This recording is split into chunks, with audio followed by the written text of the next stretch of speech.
प्रिय विद्यार्थियों, मैं doctor S N. Rajpurohit, associate professor political science department, MLB government college Nokha.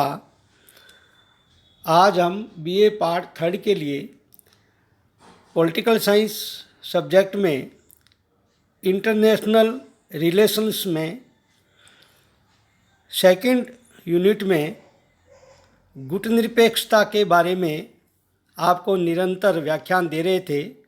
उसी क्रम में आज हम वर्तमान विश्व में गुटनिरपेक्षता की प्रासंगिकता विषय पर व्याख्यान देंगे। विद्यार्थियों, गुटनिरपेक्षता विश्व राजनीति में राष्ट्रों के लिए एक नए विकल्प के रूप में निश्चय ही स्थायी रूप धारण कर चुकी है। इसने विशेषतः राष्ट्र समाज के छोटे छोटे और अपेक्षाकृत कमज़ोर सदस्यों के संदर्भ में राष्ट्रों की स्वतंत्रता और समता बनाए रखने के लिए योगदान दिया है। इसने संयुक्त राष्ट्र संघ के भीतर और बाहर दोनों जगह बहुत से कल्याणकारी क्षेत्रों में, जैसे कि उपनिवेशवाद से मुक्ति दिलवाने, प्रजातीय समता को साकार करने तथा अल्प विकसित देशों के आर्थिक विकास के क्षेत्र में बहुत अधिक योगदान दिया है। आज 2/3 देश गुटनिरपेक्षता के दायरे में आ चुके हैं। संयुक्त राष्ट्र संघ के विभिन्न मंचों से गुटनिरपेक्ष राष्ट्रों ने विश्व शांति, उपनिवेशवाद के अंत, परमाणु अस्त्रों पर रोक, निशस्त्रीकरण, हिंद महासागर को शांति क्षेत्र घोषित करने तथा नई अंतर्राष्ट्रीय अर्थव्यवस्था के निर्माण आदि विषयों पर संगठित रूप से कार्रवाई की है।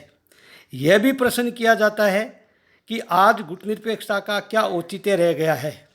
गुटनिरपेक्षता की सार्थकता द्वितीय विश्व युद्ध के बाद शीत युद्ध के युग में तो थी, किंतु पिछले 20 वर्षों में अंतर्राष्ट्रीय राजनीति में बहुत सारे परिवर्तन हुए हैं। मसलन शीत युद्ध का अंत हो गया है, सोवियत संघ का विघटन हो चुका है, वार्सा पैक्ट भंग हो चुका है, नाटो की भूमिका में परिवर्तन आ रहा है, जर्मनी का एकीकरण हो चुका है। ऐसे सभी परिवर्तनों के दौर में सभी प्रमुख महाशक्तियों के मध्य सौहार्दपूर्ण संबंध है। अमेरिका एवं चीन के मध्य 300 अरब डॉलर का व्यापार हो रहा है। ऐसे में यह प्रश्न उठता है कि आखिर किसके विरुद्ध गुटनिरपेक्ष अपनी गुटनिरपेक्षता प्रदर्शित करेंगे। गुटनिरपेक्षता का उदय शीत युद्ध के संदर्भ में हुआ था और आज शीत युद्ध का अंत हो जाने के कारण गुटनिरपेक्ष आंदोलन अप्रासंगिक हो गया है। निर्गुट आंदोलन के 8वें सम्मेलन में जिम्बाब्वे की राजधानी हरारे में लीबिया के नेता कर्नल गद्दाफी ने निर्गुट आंदोलन को अंतर्राष्ट्रीय भ्रम का मजाकिया आंदोलन कहा था और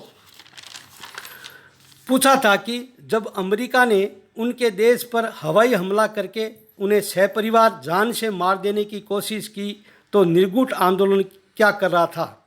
क्या इसके बाद भी इसकी कोई प्रासंगिकता रह जाती है?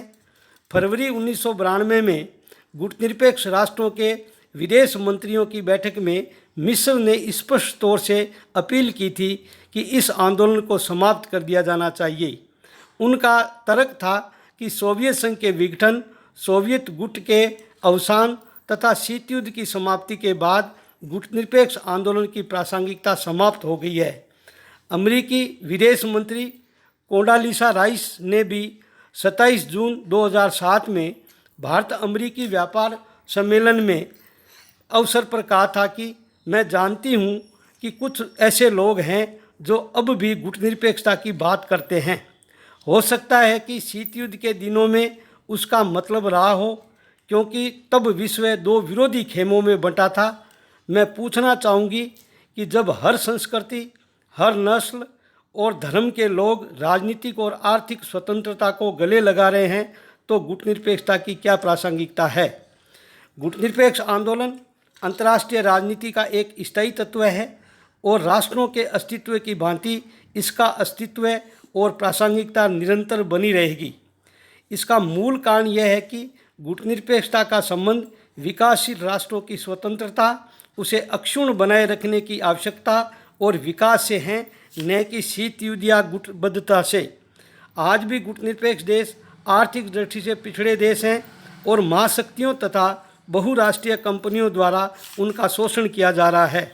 इस स्थिति में उन्हें बचाने के लिए ये ज़रूरी है कि उत्तर दक्षिण संवाद की जगह दक्षिण दक्षिण सहयोग को बढ़ावा देने के लिए गुटनिरपेक्ष आंदोलन एक मंच का कार्य करेगा।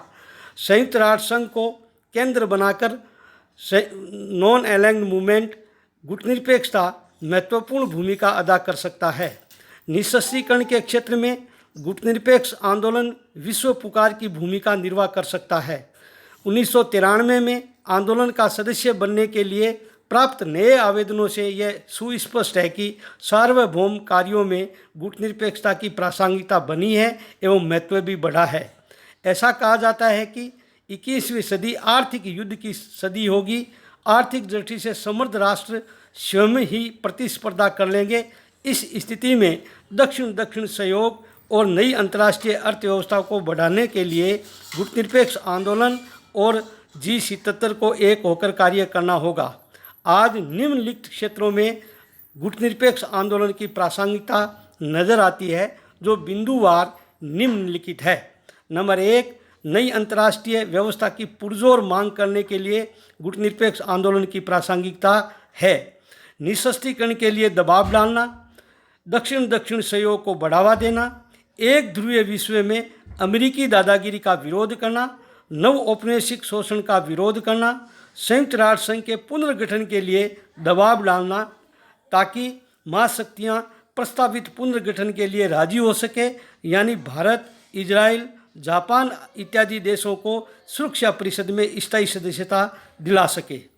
तो इस प्रकार संक्षेप में हम ये कह सकते हैं कि गुटनिरपेक्ष आंदोलन की आज भी प्रासंगिकता है।